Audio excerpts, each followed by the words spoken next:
Disclaimer. আরে আসুন আসুন, লক্ষ্মীর ভাঁড়। সকাল থেকেই ডান হাতটা কেমন যেন চুপ করছিল। তখনই মনে হয়েছিল যে লক্ষ্মীর ভাঁড় আসছে। বসে পড়ো ভাই, বসে পড়ো, বসে পড়ো। প্রতিদিন বাংলায় চলে আসছে। আরে দিদিমা তাই তো, কিন্তু এখন আমরা কি করতে পারি? মাংস ভাত ভালো করে খেয়ে নে, আর ভোটের সময় উল্টে দে। আরে এ কি বলছো দিদিমা? এখন সব জগন্নাথ হয়ে গেছে, দেখছেন? মানে জগন্নাথের দুটো হাত ছিল না, এদের দেখি হাতও আছে। 325 ভোটে জিতে কোটায় মন্ত্রী হয়েছেন। একটু পাতালাটা কম করুন। আহারে, কত ইম্পর্টেন্ট লোক। সালা মারবো এখানে, লাশ পড়বে শ্মশানে। দিদিমা, মিঠুন দা কিন্তু আমাকে গাল দিচ্ছে। আর তোমাদের নিয়ে আমার মাথা ঘামাবার প্রয়োজন নেই। দিদিমা, মিঠুন কিন্তু বিজেপির লোক হয়ে আমাকে গাল দিচ্ছে, তাহলে তুমি কিছু বলবে না? আর তুমি মাথা কেন ঘামাও না? আমাকে গাল দিচ্ছে তো। আর বিজেপির মুখে ঝামা ঘষে দেবে। আর একটা মিথ্যা কথা বললে মেরে দেওয়ালে ছবি করে টাঙিয়ে দেব। তোমাকে 1000 বার জন্ম নিতে হবে, আর তাও এই চেহারায় হবে না। गजब बेइज्जती है। ভুল নক্ষত্রে জন্ম আমার, জীবনে অনেক ভুল করেছি। নেক্সট টাইম এই বস্তিতে আসার আগে আমার কাছ থেকে পাসপোর্ট আর ভিসা নিয়ে যাবি। আগে নিজেরা ঠিক করো নিজেদের বাবা মা সার্টিফিকেট আছে কিনা, তারপরে অন্যদের সার্টিফিকেট জিজ্ঞেস করো। ভদ্রলোকের বাড়িতে এসছেন, চা খান, জল খান, ভেপু বাজিয়ে কেটে পড়ুন। তুমি বাংলার শিষ্টাচার জানো? বলো বাদ দাও দিদিমা, আমাকে এটা বলো, মিঠুন দার বাড়িতে কি করতে গিয়েছিলে তুমি বলো তো? পুরনো এবং লাকি জায়গা। এ কি দিদিমা, সব থেকে মিঠুন দার বাড়ি তোমার লাখি জায়গা?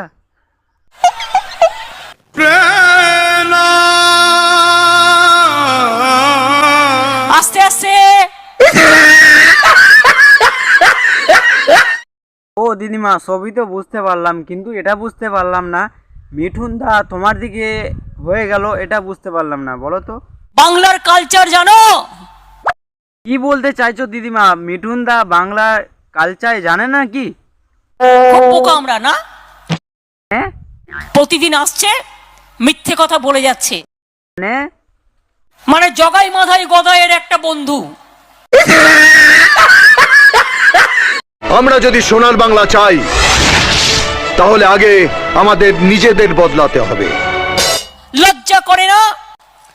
একটা পয়সা দিয়েছো কোনোদিনও? দিদিমা আসতে বলো, এই যে দেখো মিঠুন দা খুব রেগে আছে, কিন্তু আসতে বলো কথাগুলো। क्या कर देगा, ছাই कर देगा।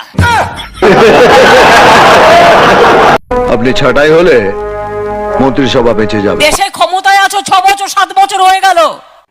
বলে দিদি, বিজেপির দোষটা কোথায়? নোটবন্দি করেছো, ঘরবন্দি করেছো, দাঙ্গা করেছো, ডিজেলের দাম বাড়িয়েছো। ও বাবা রে, তা দিদি এগুলো কত বছর থেকে অন্যায়গুলো করছে বলো তো? 40-50 বছর ধরে করেছে।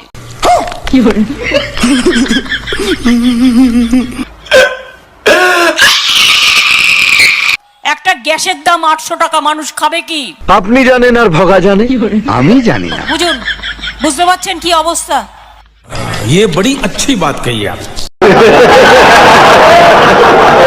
কি ভাইয়া, বাত কহে? হ্যাঁ দিদিমা বলো, কি বলতে চাইছো? তৃণমূল কংগ্রেস টাকা খেয়ে নিয়েছে। ও মা, তার মানে তৃণমূল কি চোর? মনে রাখবে, বড় বড় কথা বলবে না। এ কি দিদিমা, তুমি তো একটু আগে বললে কি টিএমসি টাকা খেয়ে নিয়েছে। খুব বোকা আমরা না? ও দিদিমা, আমরা হলাম খুব চালাক মানুষ, বুঝতে পারলে? আমরা বোকা না, আমরা খুব চালাক মানুষ।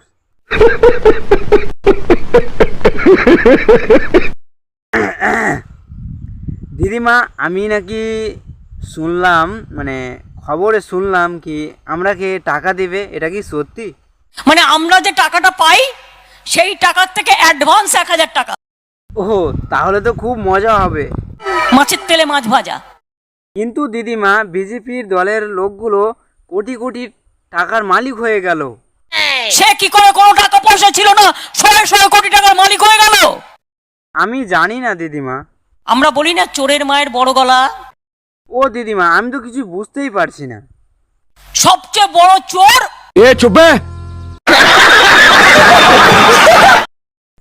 আসলে বলো তো ওদের কি করার উচিত? আপনি কানটা মুলে দেবেন আস্তে করে।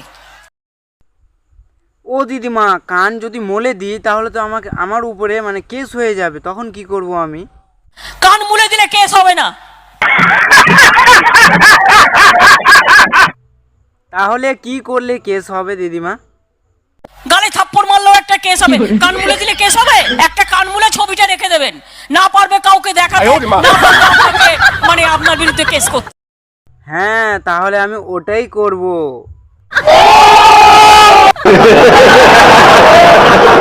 তুমি যাও তো, বাড়ি যাও।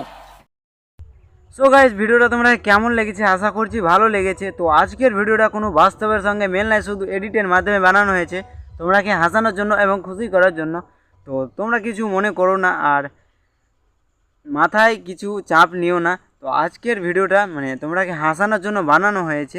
তো ভিডিওটা তোমরা কেমন লেগেছে অবশ্যই কমেন্ট করে বলবে। আর যে চ্যানেলে নতুন আছো তাড়াতাড়ি সাবস্ক্রাইব করো, আর ভিডিওতে লাইক করোনি তাড়াতাড়ি লাইক করে দাও। তো আবার পরবর্তী ভিডিওতে দেখা হচ্ছে।